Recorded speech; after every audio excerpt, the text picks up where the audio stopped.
कुरान में नबियों के नाम पर 3 सूरा आई हैं। इन नबियों के नाम की सूरा में एक बहुत ही कमाल का मैथमेटिकल पैटर्न छुपा है।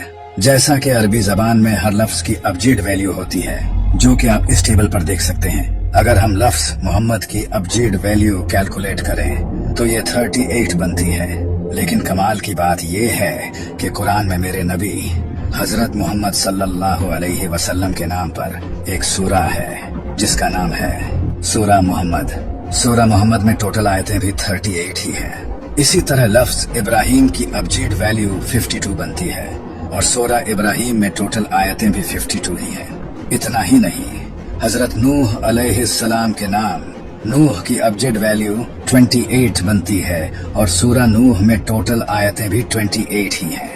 आज आप कुरान के इस कमाल के पैटर्न को जानकर अपना सिर पकड़ लोगे तो तैयार हो जाओ कुरान के इनक्रेडिबल पैटर्न जानने के लिए। नंबर 1, कुरान में कलर्स का लफ्ज 7 बार आया है और आप ये जानकर हैरान हो जाएंगे कि लाइट स्पेक्ट्रम में टोटल कलर्स भी 7 ही होते हैं। कुरान की सबसे पहली सूरा जिसमें लफ्ज कलर्स आया है वो सूरा अल-नहल है। अगर आप गौर करोगे तो इस सूरा में लफ्ज कलर्स से पहले भी पूरे 7 लफ्ज आते हैं और इसके बाद भी पूरे 7 लफ्ज आते हैं और इस आयत में टोटल लेटर्स 49 आते हैं। और आपको ये तो अच्छे से पता होगा कि 7 को 7 से मल्टीप्लाई करने से ही 49 बनता है। क्या कमाल का पैटर्न है। नंबर 2, कुरान में एक सूरा है जिसका नाम सूरा अल-कहफ है। इस सूरा में अल्लाह ने एक वाकया बयान किया है जहां कुछ लोगों को अल्लाह एक गार में 309 सालों के लिए सुला देता है। याद रखना 309 साल।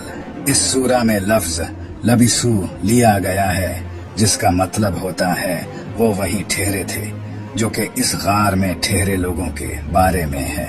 कमाल की बात यह है कि इस सूरा में पहली बार जब लबिसू लफ्ज आया था उससे लेकर आखिरी लबिसू लफ्ज तक टोटल 309 अल्फाज आते हैं। याद है जब मैंने कहा था कि वो लोग जिनकी इस सूरा में बात हो रही है वो भी 309 साल ही उस गार में ठहरे थे। सिर्फ इतना ही नहीं, इसी सूरा का 300 नंबर लफ्ज है सालासमिया, जिसका मतलब भी 300 ही है। क्या बात है। नंबर 3, कुरान की 71 नंबर सूरा का नाम सूरा नूह है। इस सूरा में टोटल 28 आयतें हैं। अगर हम इस सूरा की टोटल आयतों को इस सूरा के नंबर से माइनस करें तो जवाब 43 आता है और यहीं से चीजें इंटरेस्टिंग होती हैं। कुरान में हजरत नहीं, इस सूरा के बाद भी बिल्कुल 43 ऐसी सूरा आती हैं जिनमें हजरत नूह अलैहिस्सलाम का जिक्र नहीं है और इस सूरा से पहले भी 43 ही सूरा आती हैं जिनमें भी हजरत नूह अलैहिस्सलाम का जिक्र नहीं है। लेकिन क्या आपको पता है कि कुरान में टोटल कितनी ऐसी सूरा हैं जिनमें हजरत नूह अलैहिस्सलाम का जिक्र है? 28, जितनी के इस सूरा में टोटल आयात हैं। अगर हम इस नूह लफ्ज को देखें तो ये नूह लफ्ज इन 3 लफ्जों से मिलकर बना है और कमाल की बात यह है कि कुरान में हजरत नूह अलैहिस्सलाम के नाम का सबसे पहली बार जिक्र भी कुरान की 3री सूरा में किया गया है और जिस आयत में जिक्र है इस आयत का नंबर भी 33 है। सुभान अल्लाह। नंबर 4, अगर मैं आपको कहूँ कि कुरान में अर्थ की एज भी बताई गई है तो आप यकीन नहीं करोगे। कुरान में अल्लाह ने फरमाया है कि मैंने ये दुनिया 6 में से 2 दिन में बनाई है। नासा के अकॉर्डिंग ये यूनिवर्स 13.7 बिलियन ईयर्स पुराना है। यूनिवर्स की इस एज पर बहुत से साइंटिस्ट्स बिलीव करते हैं। अगर हम इसका 26 निकालें तो इसके मुताबिक जमीन की एज 4.5 बिलियन ईयर्स बनती है, जो कि नासा के मुताबिक अर्थ की एक्चुअल एज है। अगर आप अर्थ की इस एज को इग्नोर भी कर दो तो फिर भी ये कैलकुलेशन 100% प्रूव कर देती है कि कुरान ने ये सच कहा है कि जमीन को अल्लाह ने 2 दिन में बनाया है। नंबर 5, ये है सूरा अल-नहल। अल-नहल का मतलब शहद की मक्खी होता है। ये सूरा शहद की मक्खियों के ही बारे में है।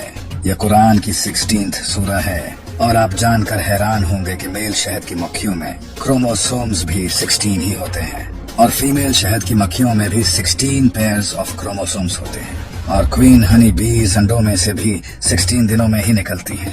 इतना ही नहीं, शहद की मक्खियां अपनी जिंदगी में 4 स्टेजेस से गुजरती हैं। अगर आप 4 को 16 से मल्टीप्लाई करोगे तो जवाब आता है 64। इस सूरा में टोटल 128 आयतें हैं और इन टोटल 128 आयतों में से 64 आयतों में अल्लाह का नाम आता है और 64 में नहीं आता। नंबर 6, ये पैटर्न भी बहुत कमाल का है। कुरान की इस सूरा में लफ्ज सुवर से आयत के आखिर तक 38 लेटर्स आते हैं। सुवर के जिस्म में क्रोमोसोम्स भी 38 होते हैं। कुरान की इस सूरा में लफ्ज गधे से आयत के आखिर तक 62 लेटर्स आते हैं। गधे के जिस्म में क्रोमोसोम्स भी 62 होते हैं। कुरान की इस सूरा में लफ्ज कुत्ते से आयत के आखिर तक 78 लेटर्स आते हैं। कुत्ते के जिस्म में क्रोमोसोम्स भी 78 होते हैं। नंबर 7, कुरान की सूरा अल बकरा में अल्लाह का फरमान है कि हमने तुम्हें वसत उम्मत बनाया। वसत का मतलब होता है बीच या फिर दरमियान। इस सूरा में टोटल 286 आयत हैं। ये आयत इस सूरा के बिल्कुल दरमियान में है, बिल्कुल मिडल में। जैसा कि जो इस आयत का कॉन्टेक्स्ट है, हमने तुम्हें वसत उम्मत बनाया। नंबर 8, कुरान की इस आयत में अल्लाह ने फरमाया है, क्या हमने इसकी 2 आंखें नहीं बनाई। इस आयत में इन 2 लफ्जों पर गौर करो। आइन का लफ्ज इस एक आयत में 2 बार आया है और अरबी में आइज का लफ्ज एन से ही बनता है।